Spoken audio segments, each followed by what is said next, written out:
So hi guys, in this video we will going to learn that how to delete and install a new database in Oracle Linux. Okay, so you can see we will use a utility called as DBCA, which is a graphical user interface way in which we will going to delete the database. Okay, so DBCA, the full form of the DBCA is database configuration assistant. Okay, so you can see on the taskbar, okay, there is a Java jar file icon. Okay, so this is the package which helps in creating and deleting the database. So first we will select the delete database. Okay, then here you need to give this password. Okay, then it will load the database detail for the next step. Okay, so in the next step it will ask you for the enterprise manager. Okay, so we don't have anything about that, so we will continue it. And these are the files. Okay, so just you need to select the continue button and it will start. Okay, so you can see it is working on. So step by step, the first step db deletion. Okay, so it will be in progress, and sub steps are like prepare for the db operation, connecting to the database, updating the network configuration. Okay, and deleting the instance data files. Okay, so one by one it will work on these steps. Okay, and in this way it will delete the entire database. So since this is a small database, okay, standalone server, it is a small database, but in case of rack db, okay, so it will take much more time as compared to this, because it will depends upon the number of nodes in the cluster. Okay, so for example, if you have 2 nodes, 3 nodes, 4 nodes, so likewise the time will increase as the nodes counts increase. Okay, so you can see now the database deletion has been completed, right?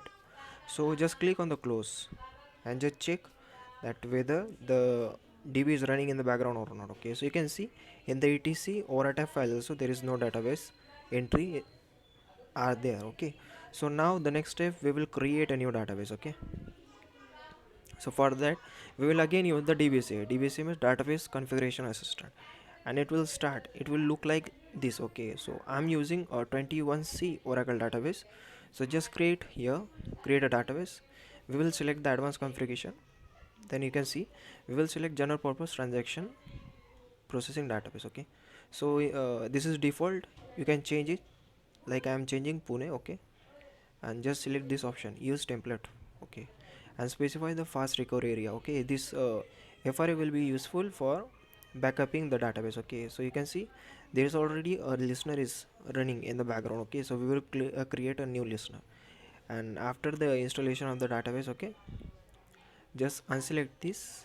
Okay, just change the port number. Okay, now done this. Now yeah, you can see automatic shared memory management. Okay, so it will automatically take the, okay, it will automatically allocate the memory, and just create here if you want to integrate the enterprise manager. Okay, and just enter the passwords. Okay, and just create check on the create database. You can see these are the details. Okay, so these are the details by which after the database has been installed it will be doing, right?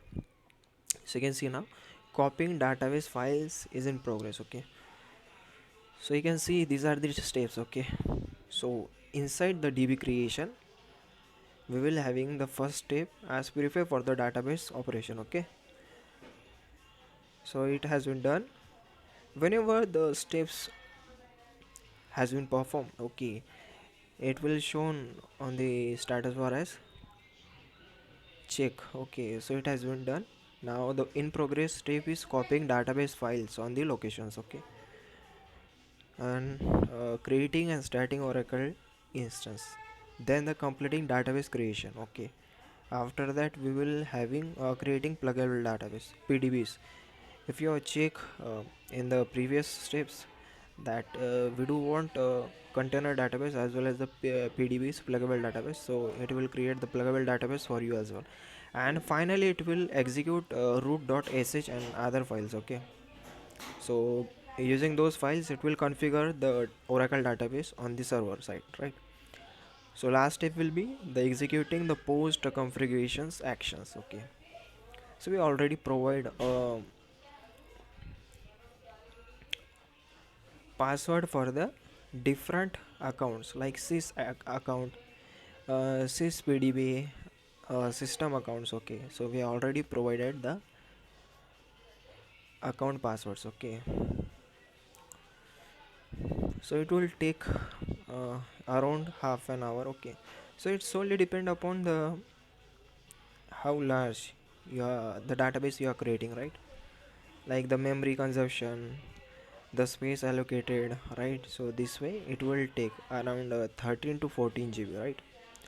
So the Oracle Home will be having around 13 to 14 GB of space it will require.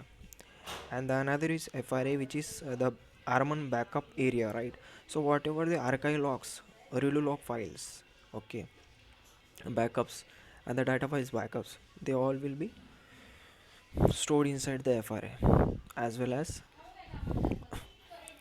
if you are created if you are creating any guaranteed restore point, okay, so those archaeologs generated will be stored on the FRA as well. So this way we will require an enough and sufficient space in the FRA. Okay, for example, we have selected approx 14 GB for the FRA, and we had enabled the enable archive log mode. Okay, so what is archive log mode? So okay, so if you are sorry, if you have selected enable archive log mode inside the FRA, it will start the archive log.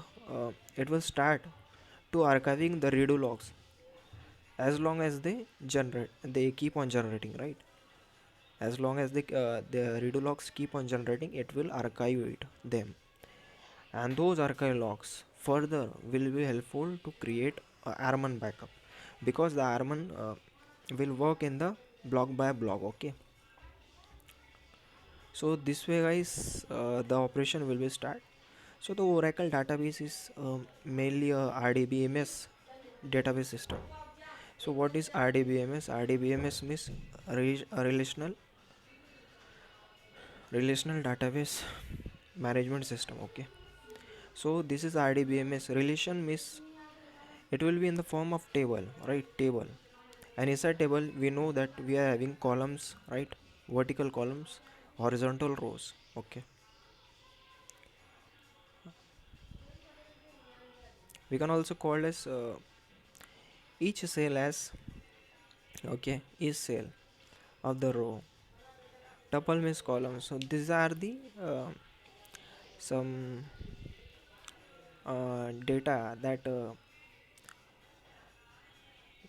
is briefly about the relation database systems. Okay, so Oracle database having many of the features. Okay, so you can take the backup using the Armon, you can create database using the DBC.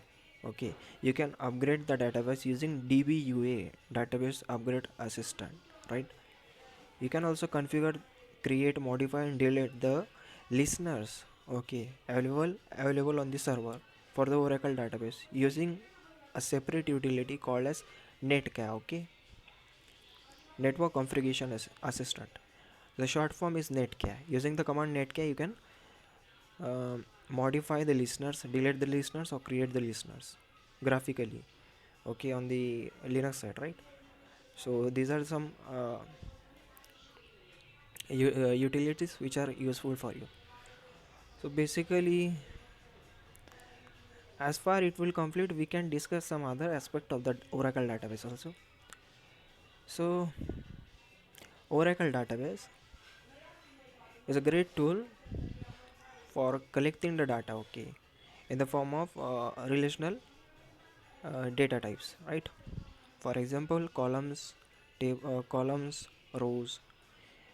It will overall frame a table for you, your data. Okay, so you can collectively gather the data inside the Oracle database tables. So there are some other aspects also. A schema, right? So database is a collection of schema, and schemas are the collections of objects. Okay, objects, in the object we can include table space. Okay, we are having two types of structure in the Oracle database. First one is physical and second one is virtual, okay, or logical, you can call them. So inside the physical structure we are having control files. So we must have two control files. Okay, so you can also create more control files. It is called as multiplexing. So if one of the control file lost, you can rely on the other control files. Okay, the second one is data files. Okay, whatever data you are stored inside the table space, inside the schema, it all goes and written in the data files. Okay, and third one is redo logs, guys.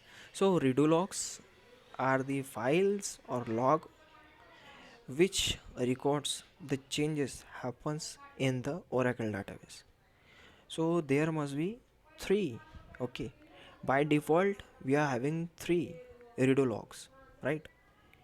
One by one each will complete a return to the redo logs, and it will get empty after that. For example, if first redo log file get full, okay, so the database will return the changing data in the second one. If the second one is full, then the database will start writing the changing data inside the third redo log. Okay, so this way all the three redo logs will be filled up, right? So you can also empty the redo logs using a command called as alter system. Okay, alter system switch log file. Okay, so using alter system switch log file, you can switch the redo log. Okay, so for example, if you want to switch to the second one, you can execute the alter system switch log file. So it will stop writing inside on the redo log first, and switch to the second redo log and start writing on the second redo log. So this way it will work, right?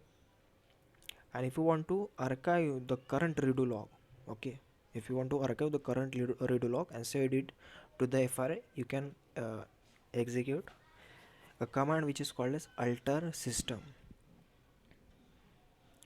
archive current log file. Okay, so this command will archive the current log file. Okay,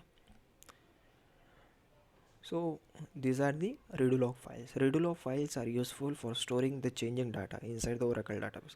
So without redo log files, okay, without the redo log files, the Oracle database will not work. As well as without the control files. What the control files holds? Control files are the main structure. So it is a type of file which hold the database name.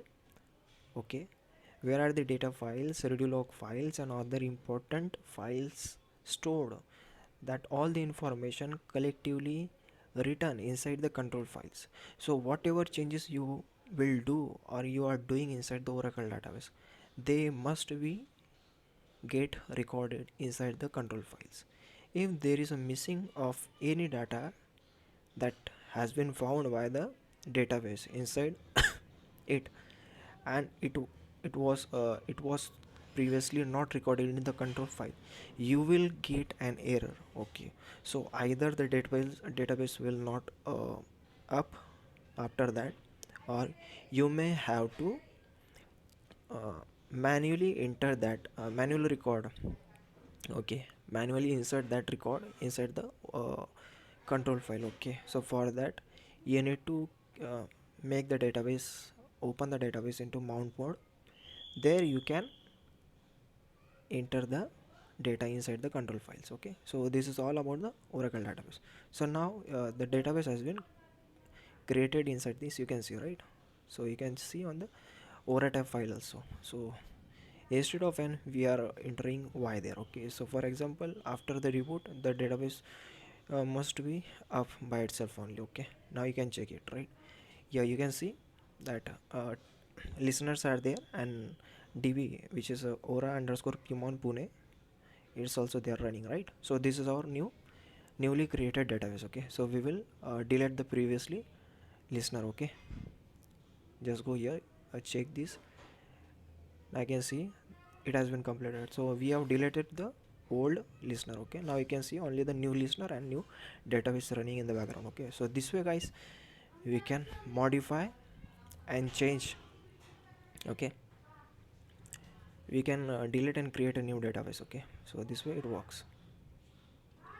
So inside bash profile we will change the name of the Oracle SID to Pune. Okay, now refresh it. So now guys, I will show you that what is the name of our newly created database. Okay, so hope guys this will be helpful for you. Thank you for watching this video.